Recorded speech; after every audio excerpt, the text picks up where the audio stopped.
Lahat kayo'y magsilayo sa bawat panig ng mundo, mabuting balitang ito, ipabatid ituro sa lahat ng mga tao. Sa ngalan ng Ama, ng Anak, at ng Espiritu Santo. Amen.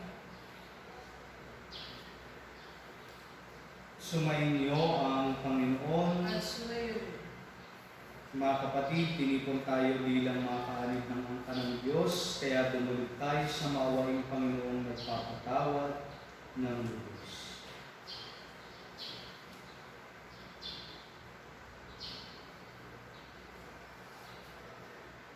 Sinubong tagapagpagaling sa mga nagsisisi, Panginoon, kaawaan mo. Panginoon, kawan kami.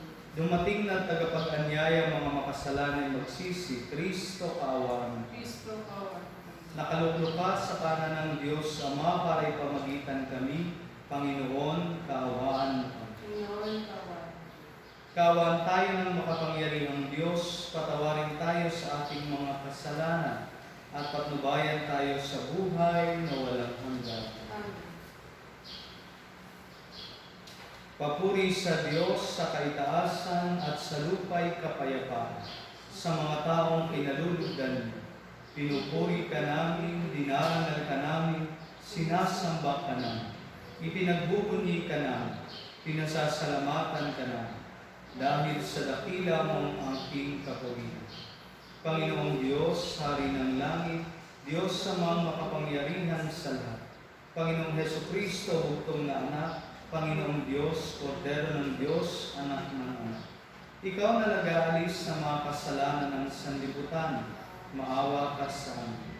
Ikaw na nag-aalis sa mga kasalanan ng sanlibutan, tanggapin mo ang aming kahilingan. Ikaw na naluluklok sa kanan ng Ama, maawa ka sa amin. Sapagkat ikaw lamang ang banal, ikaw lamang ang Panginoon, ikaw lamang o Hesukristo, ang kataas-taasan, kasama ng Espiritu Santo, sa kadakilaan ng Diyos Ama. Amen. Nanalangin tayo.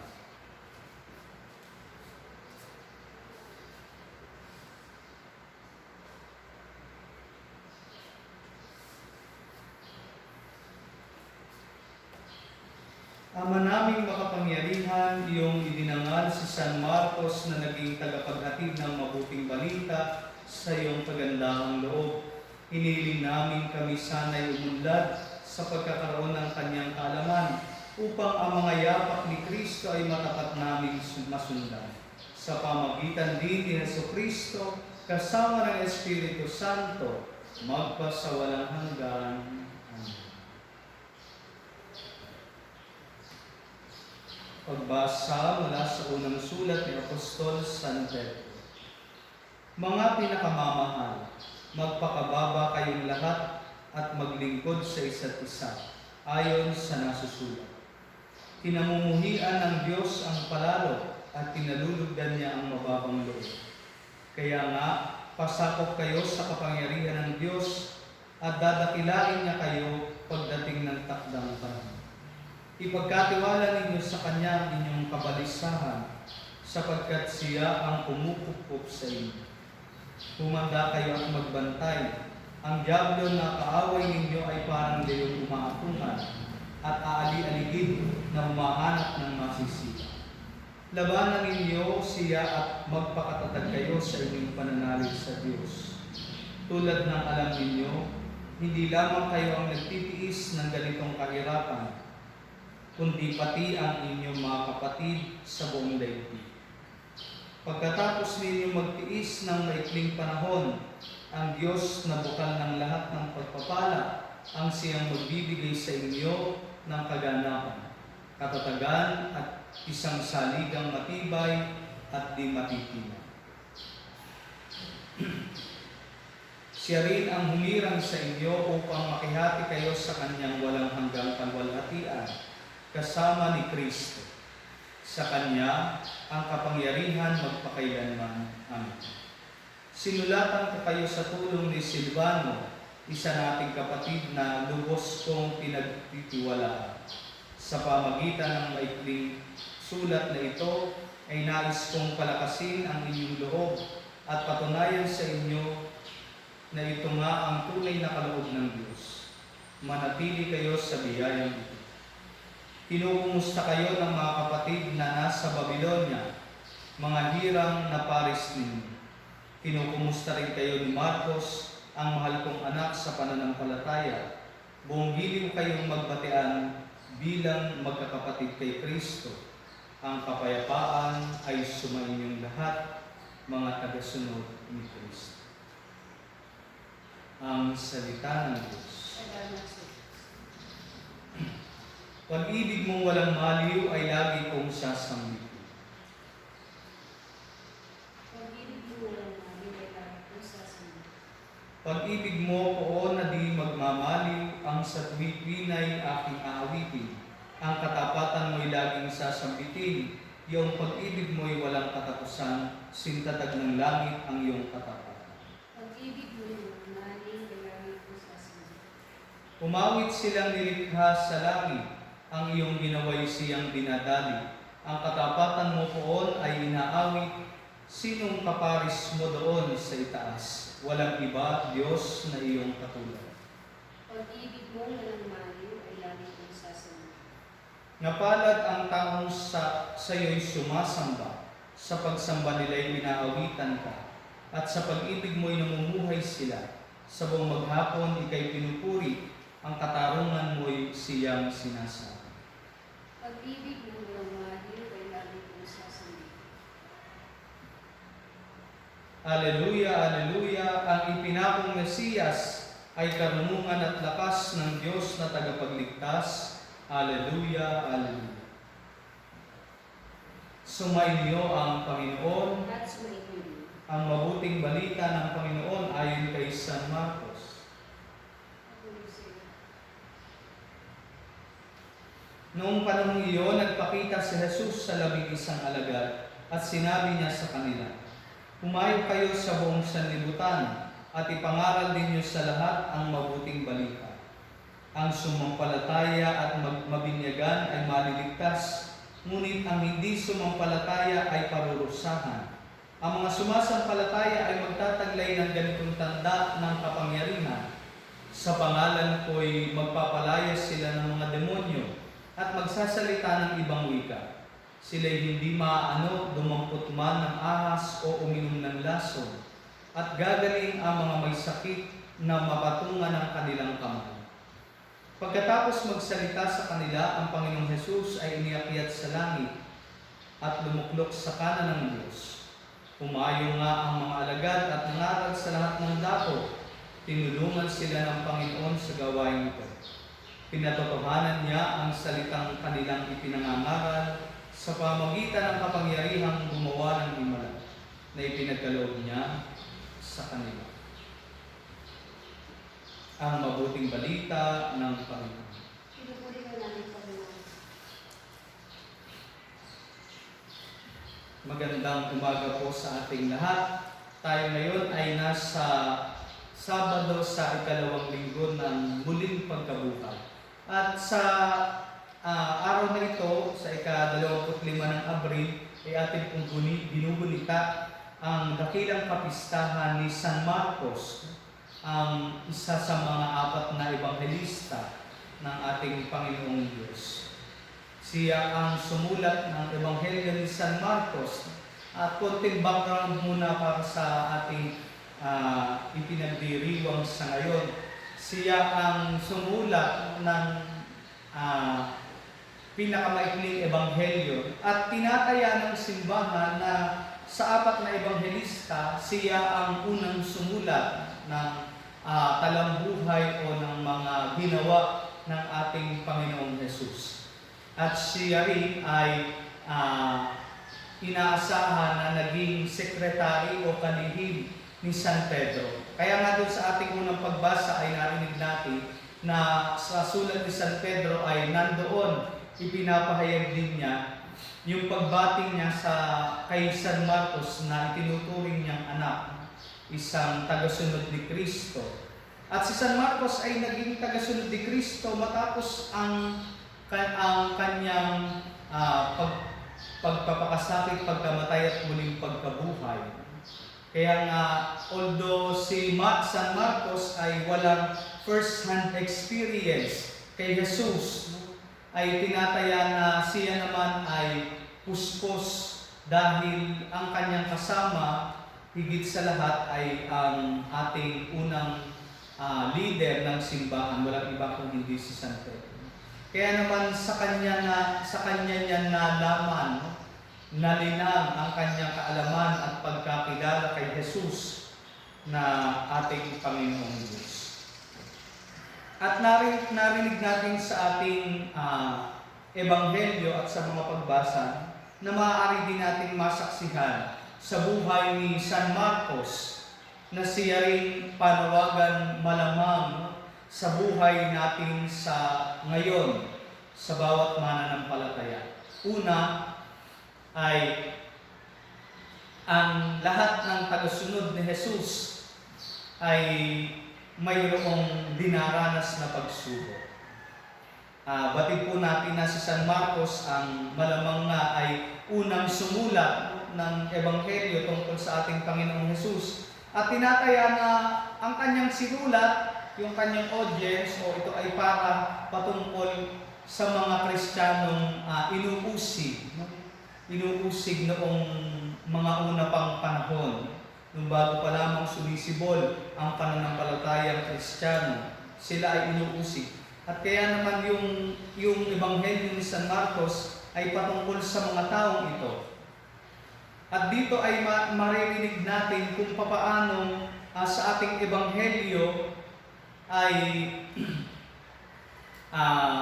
pinaalalahanan o sinugo ng ating Panginoong Jesus yung mga alagad na ipangaral ang mabuting balita at binyagan ang mga mananampalataya. Sa ating unang pagbasa ay narinig natin kung papaano sinabi doon sa sulat ni San Pedro, ipagkatiwala ninyo sa Kanya ang inyong kabalisaan, sapagkat siya ang umukupkop sa inyo.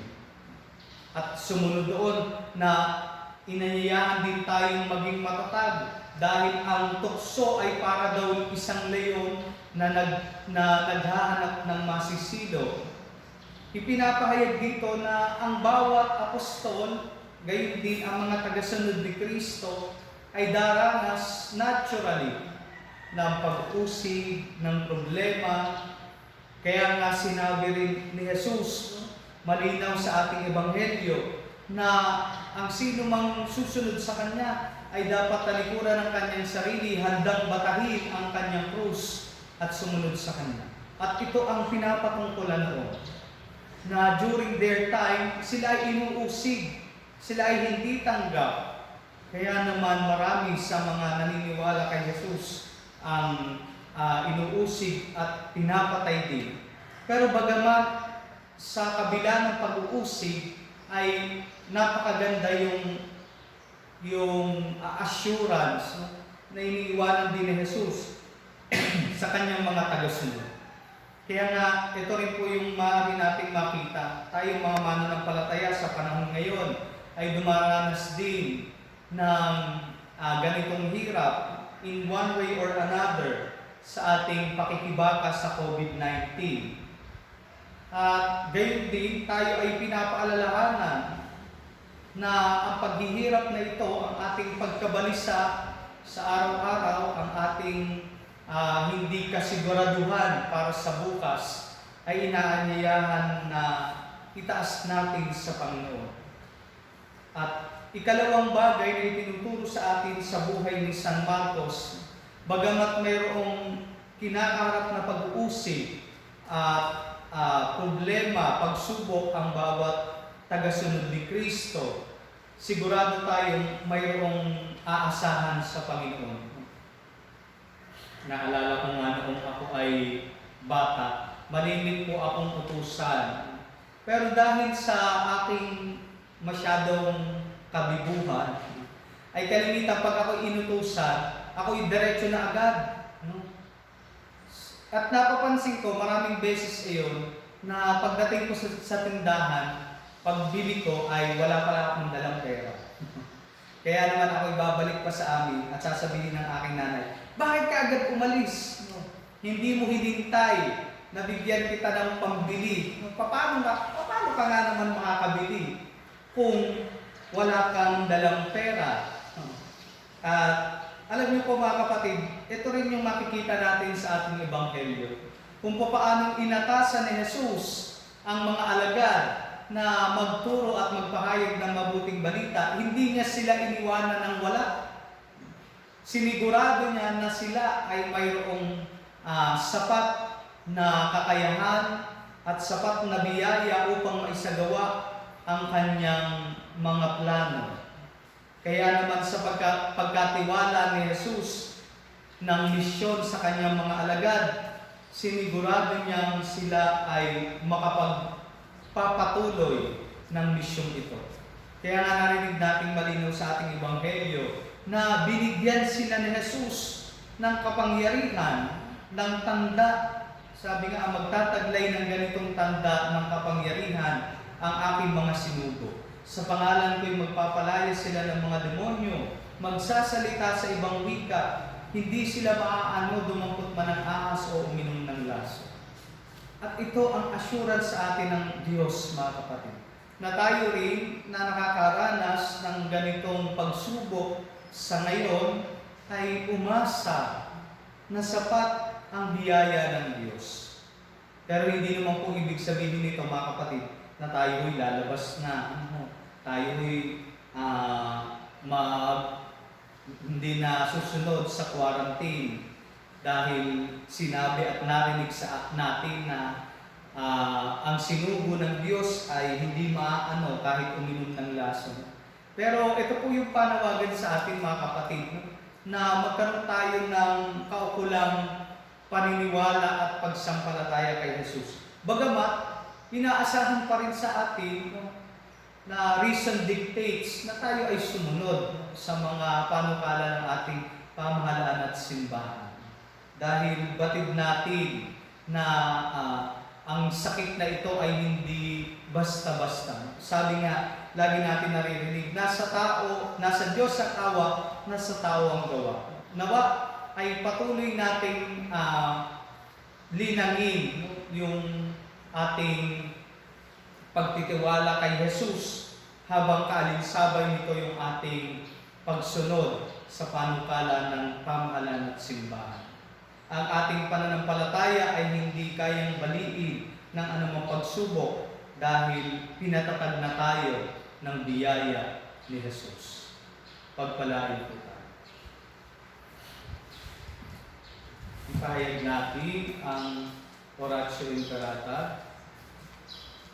Diyos Ama namin, lumalapit kami sa iyo para sa aming kahilingan na kami ay iyong proteksyonan laban sa COVID-19 na kumitil na ng maraming buhay at nakaapekto na sa sangkatauhan. Nananalangin kami para sa iyong biyaya, para sa mga taong inatasan na pag-aralan ng kalikasan at ang sanhi ng virus nito. Gayon din upang mapahinto ang patuloy nitong paglagana. Gabayan mo po ang mga inatasang mga laga sa kalusugan na kanila nawang magampanan ang kanilang tungkulin ng bumuhusay at may malasakit.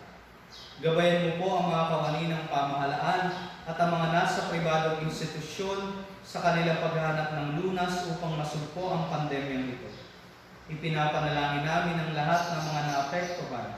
Naway hilungin mo po ang kanilang karamdaman. Ipagkaloob mo po nawa sa amin ang iyong biyaya upang kami ay patuloy na makagawa ng kabutihan para sa lahat at makatulong sa lahat ng nangangailangan. Ipinapanalangin po namin ito sa pamamagitan ng aming Panginoong Jesucristo, iyong anak, na nabubuhay at naghahari kasama ng Espiritu Santo, magpas sa walang hanggan. Amen. Maria, aming inaatulong na mga Kristiyano, Panalangin mo kami. San Rafael Arcangel, Panalangin mo kami. San Roque, Panalangin mo kami. San Lorenzo Ruiz, Panalangin mo kami. San Pedro Calungsod. Panalangin mo kami.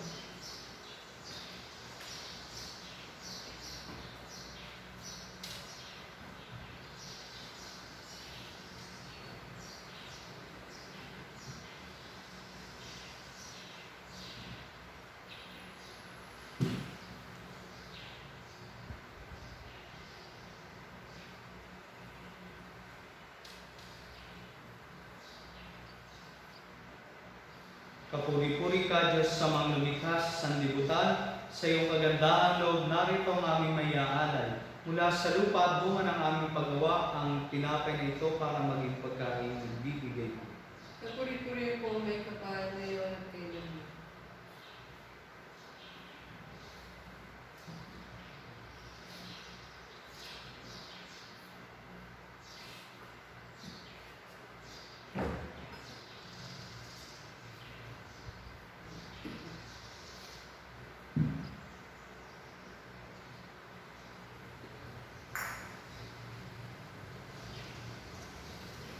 Kapuri-puri ka, Diyos sa mga lumikha sa sanlibutan, sa iyong kagandahang loob, narito ang aming mayaalay.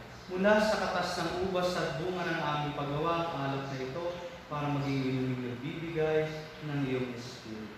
Kapuri-puri po may kapal ngayon at kailanman.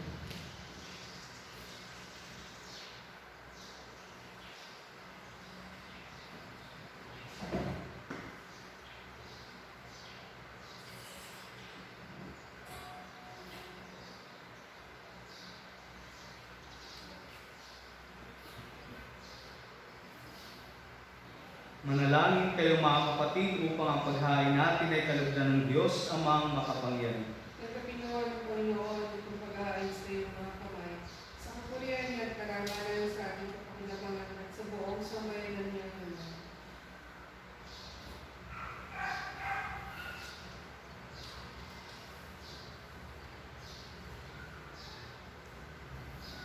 Ama naming lumikha ngayong aming ipinagkapuri na si San Marcos ay iyong dinapila. Tanggapin mo ang aming pagpupuri at mga alay na inihahain upang ang pagpapalaganap ng mabuting balita ay maganap ng iyong sambayanan ng buong tiyan. Sa pamagitan ni Jesucristo, kasama ng Espiritu Santo, magpasawalang hanggan. Amen. Sumainyo ang Panginoon. At sumayin, Itaas sa Diyos ang inyong puso at diwa. inaasa namin sa Panginoon. Pasalamatan natin ang Panginoong ating Diyos. Marapat na siya ay pasalamat. Ama naming makapangyarihan, tunay nga marapat na ikaw ay aming pasalamatan. Ikaw ang pastol na laging pumapatnubay sa mga kabilang na nililingap mong kawan. Ito ang ginanap na pananagutan ng giliw mong anak at pastol ng tanan. Ang mga apostol ay kanyang mga katuwang sa pagiging pastol na patnubay ng sambayanan. Kaya kaisa ng mga anghel na nagsisiawit ng papuri sa iyo, nang walang humpay sa kalangitan, kami nagbubunyi sa iyong kadakilaan. Santo, Santo, Santo, Panginoong Diyos ng mga po, napupuno ang langit at lupa ng kadakilaan mo. Usana sa kay taas, pinagpala ang naparirito sa ngalan ng Panginoon. Usana sa kay taas. Ama naming banal, ikaw ang bukal ng tanang kabanalan. Kaya't sa pamagitan ng iyong Espiritu, gawin mong banal ang mga kaloob na ito upang para sa amin maging katawan at dugo ng aming Panginoong Jesucristo. Bago niya pinagtiis ang kusang loob na maging handog, hinawakan niya ang tinapay. Pinasalamatan kaniya, pinaghati-hati niya, iniabot sa kanyang mga alagad at sinabi, tanggapin ninyong lahat ito at kanin. Ito ang aking katawan na ihahandog para sa inyo.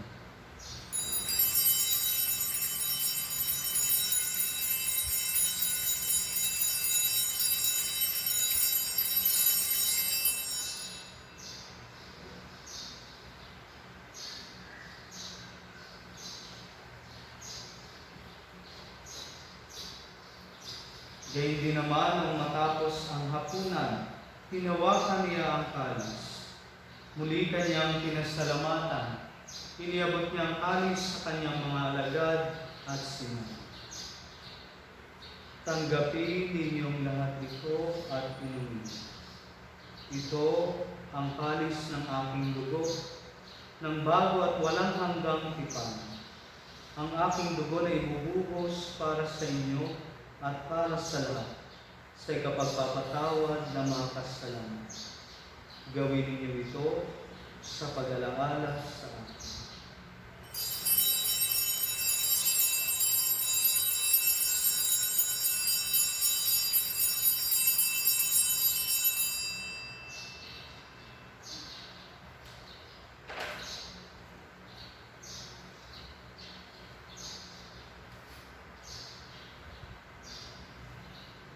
Ipagbunyi natin ang misteryo ng pananampalataya. Si Kristo'y namatay, si Kristo'y nabuhay, si Kristo'y babalik sa wakas ng panahon.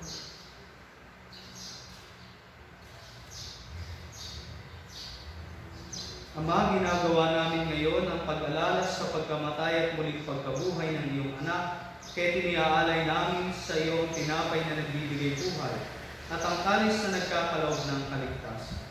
Kami nagpapasalamat dahil kami iyong minarapat na tumayo sa harap mo para maglingkod sa iyo. Isinasama namin kami magsasalo-salo sa katawan at dugo ni Kristo ay mabunod sa pagkakaisa sa pamagitan ng Espiritu Santo. Ama, lingapin mo ang iyong simbahang laganap sa buong daigdig. Puspusin mo kami sa pag-ibig. Kaysa ni Francisco na aming Papa, ni Buenaventura na aming Obispo at ng Tanang Kaparian. Alalahanin mo rin ang mga kapatid naming nahinlay na may pag-asang sila'y muling mabubuhay, gayon din ang lahat ng mga pumahay.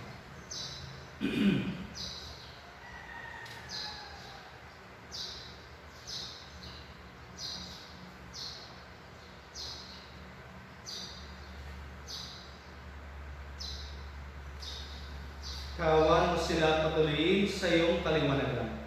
Kawan mo at pagindapatin kaming lahat na makasalo sa iyong buhay na walang wakas. Kaysa ng mahal na Birheng Maria, ang Ina ng Diyos, kaysa ni San Jose, ang kanyang kalinis-linis ang esposo, kaysa ng mga apostol, ni San Santiago na ating patron at ng lahat ng mga banal na namuhay dito sa daigdig ng kalugod-lugod sa iyo. May pagdiwang nawa namin ang pagpupuri sa ikararangal mo sa pamagitan ng iyong anak na aming Panginoong Hesus Kristo.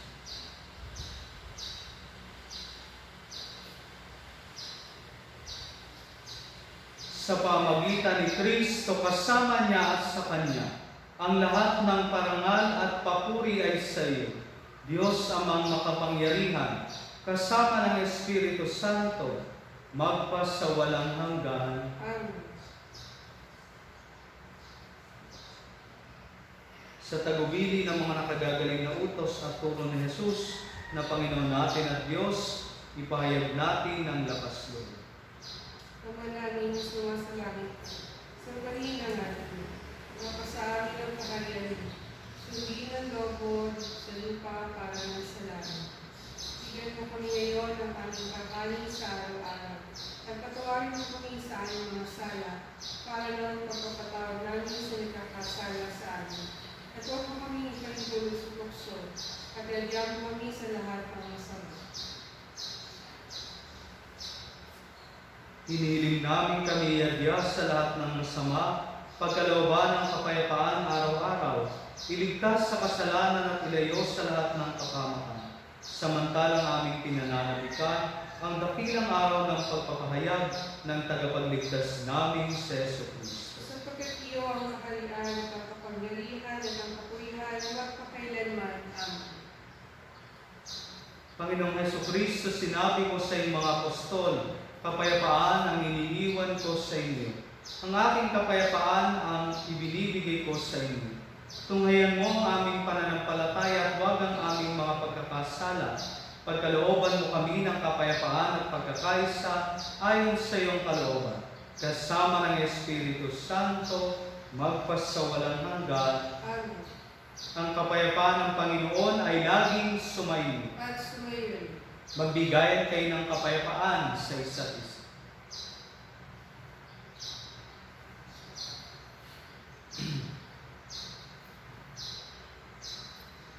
Kordero ng Diyos na nag-aalis sa mga kasalanan ng sanlibutan, maawa ko sa amin.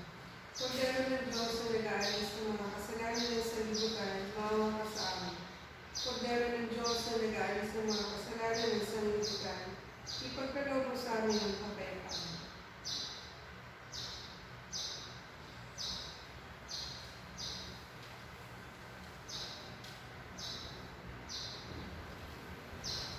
Ito ang kordero ng Diyos, ito ang nag-aalis ng mga kasalanan ng sanlibutan.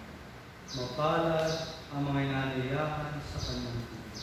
Panginoon, hindi ako karapat-dapat na magpatuloy sa iyo. Ngunit sa isang salita mo lamang ay gagaling na ako.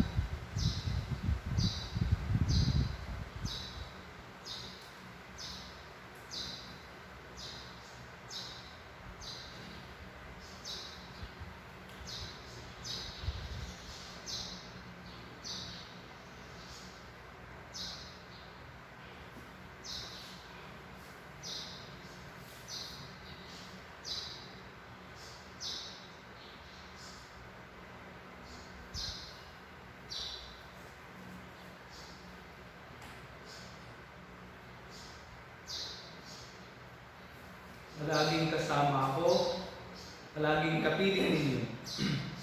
Hanggang sa wakas ng mundo, ang sabi ni Jesucristo, Alleluia, awit sa iyo.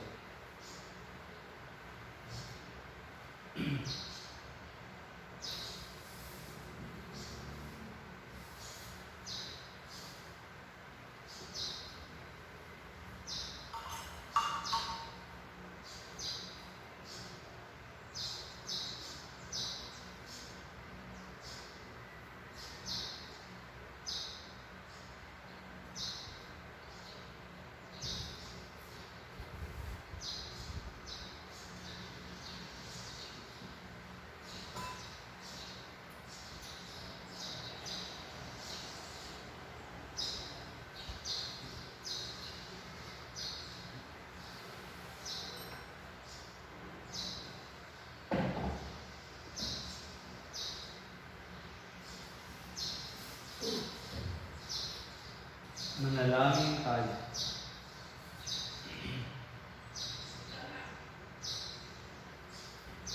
Ama naming mapagmahal, ang pagsasalo-salo namin ngayon sa iyong banal na dambana ay magpabanal nawa sa amin at ang banal na pangkinabang ay magpatatag nawa sa aming pananampalataya. Sa mabuting balitang ipinangaral ni San Marcos, sa pamagitan ni Jesucristo, kasama ng Espiritu Santo, magpasawalang hanggan. Sumainyo ang Panginoon At sumayo. at naway pagpalain kayo ng ating dakila at makapangyarihang Diyos, ang Ama at Anak at Espiritu Santo. Amen. Tapos ng misa, humayo kayo sa kapayapaan ni Kristo. Alleluia, alleluia. Salamat sa Diyos. Hallelujah.